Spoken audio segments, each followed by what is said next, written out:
اس ایک زندگی میں جو 60-70 سالہ زندگی ہے کیا کچھ حاصل کر سکتے ہیں؟ کتنا کچھ حاصل کر سکتے ہیں یا کتنا اونچا منصب لے سکتے ہیں؟ بعض اوقات انسان سوچتا ہے یہ بھی ملے یہ بھی ملے، بھئی کتنا کچھ کما لیں گے، کتنا کچھ حاصل کر لیں گے۔ بس یہ چیز پلے باندھ لیں، یہ جائزہ لیتے رہیں کہ میں کس راستے پہ چل رہا ہوں۔ موت کسی وقت بھی آ سکتی ہے۔ اگر آپ جنت کے راستے پہ چل رہے ہیں، موت آ گئی، قیامت کے دن جنتیوں کی صف میں کھڑے ہوں گے۔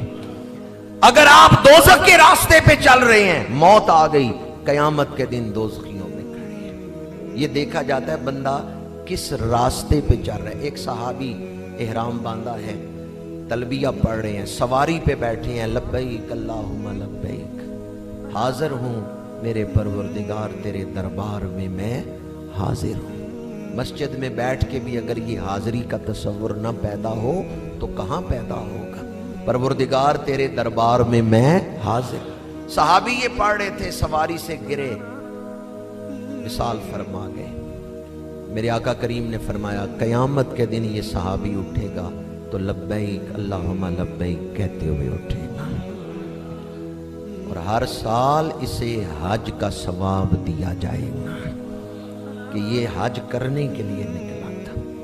تو آپ اپنا راستہ ضرور دیکھیں کہ جس راستے پہ آپ چل رہے ہیں یہ جنت کا راستہ ہے یا دوزخ کا راستہ ہے۔ یہ فیصلہ ہی انسان کی فلاح کا اور سعادت کا ضامن ہے، ورنہ امارت یہ بھی آزمائش ہے، غربت یہ بھی آزمائش ہے۔ کامیابی جو ہے امیر ہونے میں نہیں ہے، یا ناکامی غریب ہونے میں نہیں ہے، یہ دونوں ہی آزمائشیں ہیں۔ اللہ کی بارگاہ میں جو دیکھا جاتا ہے کہ بندہ چل کس راستے پہ رہا ہے، سعادت کے راستے پہ یا شقاوت کے راستے پہ، دین کے راستے پہ یا بے دینی کے راستے پہ، حرص دنیا کے راستے پہ یا رضائے الہی کے راستے پہ۔ ایک بڑی پیاری مثال قرآن پاک سے آپ کے سامنے دے رہا ہوں۔ 21واں پارہ، آخری رکوع۔ میری اور آپ کی روحانی مائیں، وہ خوش نصیب خواتین جنہیں اللہ تعالیٰ نے حضور کے حرم کے لیے منتخب کیا ہے، امہات المؤمنین۔ قرآن نے کہا النبی اولا بالمؤمنین من انفسہم وازواجہ امہاتہم۔ حضور کی جو ازواج ہیں، ازواج مطہرات، بیویاں، وہ مومنوں کی مائیں ہیں۔ کن کی مائیں ہیں؟ مومنوں کی مائیں ہیں۔ تو ازواج مطہرات کا ذکر سن کے جس دل میں ادب پیدا ہو اس دل میں ایمان ہے، کیونکہ وہ مومنوں کی مائیں ہیں۔ ازواج مطہرات کا ذکر سن کے جس دل میں تعظیم پیدا ہو، ادب پیدا ہو، محبت پیدا ہو، اس دل میں ایمان ہے۔ یہ ایمان کی علامت اور نشانی ہے کہ اپنی روحانی ماؤں کا ذکر سن کے نگاہیں ادب سے جھک جاتی۔ اور اگر حضور کی ازواج مطہرات کا ذکر سن کے معاذ اللہ کسی دل میں بغض پیدا ہوتا ہے، اس دل میں ایمان، اور اگر کوئی ان کی توہین کر رہا ہے تو وہ عزت رسول پہ حملہ کر رہا ہے۔ آپ کی بیوی آپ کی عزت ہے، میری بیوی میری عزت ہے۔ بیوی خامند کی عزت ہوتی ہے۔ بیوی کو گالی دے تو خامند کہتا ہے میری عزت پہ تم نے حملہ کیا ہے۔ تو جو رسول اللہ کی ازواج ہیں، وہ عورتیں کتنی شان والی ہیں جنہیں اللہ نے رسول اللہ کی عزت بنایا ہے، عزت نبوت بنایا ہے۔ اس لیے ازواج مطہرات کا ذکر صرف ادب نہیں، بڑے ادب سے کرنا چاہیے۔ ازواجہ امہاتہم، حضور کی بیویاں مومنوں کی مائیں ہیں۔ ما بین بیتی و منبری روضۃ من ریاض الجنہ۔ میرے آقا کریم نے فرمایا میرے گھر اور منبر کے درمیان جو جگہ ہے یہ ریاض الجنہ ہے۔ جن کے گھر کی مٹی جنتی ہے ان کے گھر والیوں کی شان کیا ہو، جن کے گھر کا گرد و غبار کوہ طور سے افضل ہے ان کی گھر والیوں کی شان کیا ہو۔ ان گھروں کی عظمت اور شان کیا ہے؟ سورہ حجرات قرآن پاک میں موجود ہے. حجرات حجرے کی جمع ہے. یہ کون سے حجرے ہیں جن کے نام پہ پوری سورت قرآن میں ہے؟ یہ وہ حجرے ہیں جن میں حضور کی ازواج مطہرات رہتی ہیں.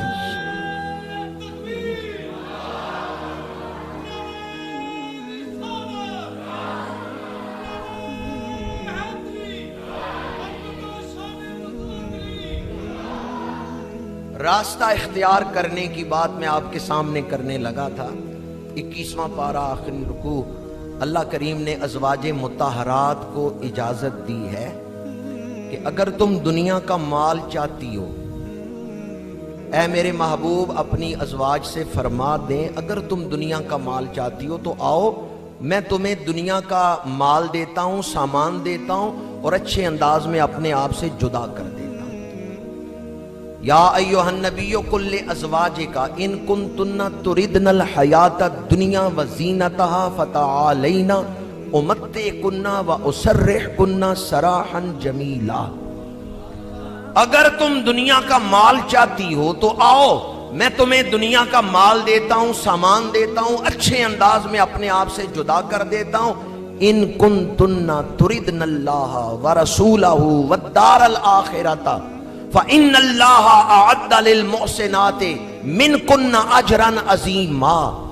اور اگر تم اللہ اور اس کے رسول کو چاہتی ہو اور آخرت کو چاہتی ہو تو اللہ نے نیک بیویوں کے لیے بڑا اجر تیار کر رکھا ہے. ان دو آیات میں اختیار دیا. بڑوں کے امتحان بھی تو بڑے ہوتے ہیں، جن کے درجے بڑے ان کے امتحان بھی. جب یہ آیات نازل ہوئی ہیں حضور کے نکاح مبارک میں 9 ازواج مطہرات تھیں. جملہ معترضہ کے طور پہ جواب دے رہا ہوں، تشریح میں تفصیل میں نہیں جا رہا. یہ حضور کے خصوصی احکامات ہیں جو حضور کو کثرت ازواج کی اجازت دے. یہ انبیاء کی شان میں سے ہے. پہلے نبیوں نے اس سے کئی زیادہ نکاح کیے ہیں. حضرت سلیمان علیہ السلام 300 ازواج مطہرات، 300 ازواج مراد. یہ نبوت کی خاص شانوں میں سے.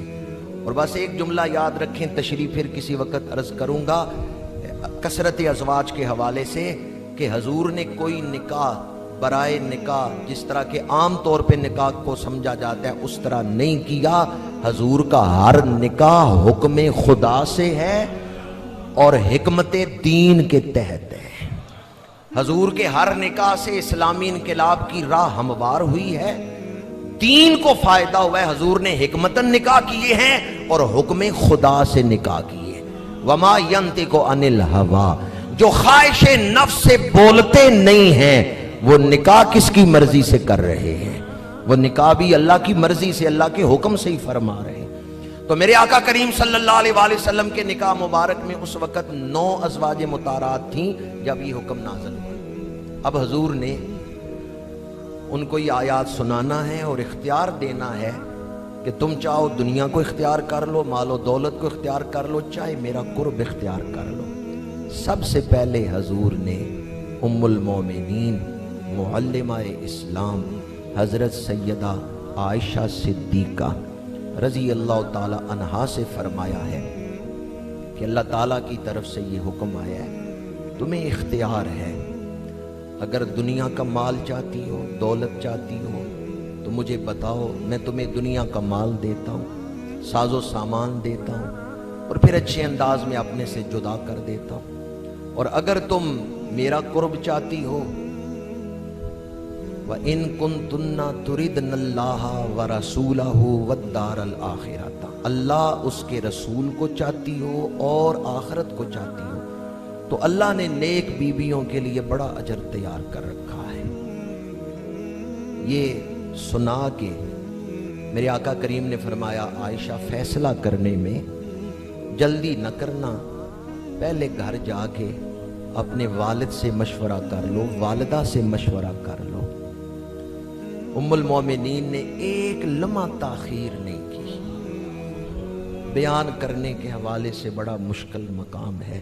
میں جب بھی یہ واقعہ پڑھتا ہوں تو ام المومنین کے جذبات کی وارفتگی، جذبہ جانثاری، عشق رسول کی معراج، اسے بیان کرتے ہوئے دل بے قابو ہوتا ہے۔ وہاں جذبات کی کیا وارفتگی تھی اور عشق رسول کی کیا معراج تھی کہ ام المومنین نے فرمایا یا رسول اللہ جب فیصلہ آپ کے قرب کا ہو تو پھر کسی غم کی کیا پرواہ ہے، پھر کسی اور سے مشورہ کرنے کی کیا ضرورت ہے، حالات جیسے بھی ہوں میں آپ کی خدمت میں ہی رہوں۔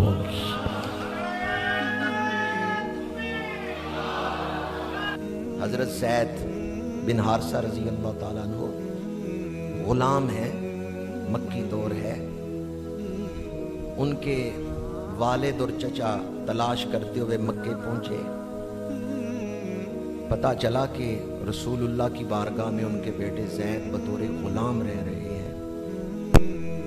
مومنین محسنہ اسلام حضرت سیدہ خدیجہ الکبریٰ رضی اللہ تعالی عنہا یہ ان کے غلام تھے، انہوں نے حضور کی بارگاہ میں پیش کر دیے۔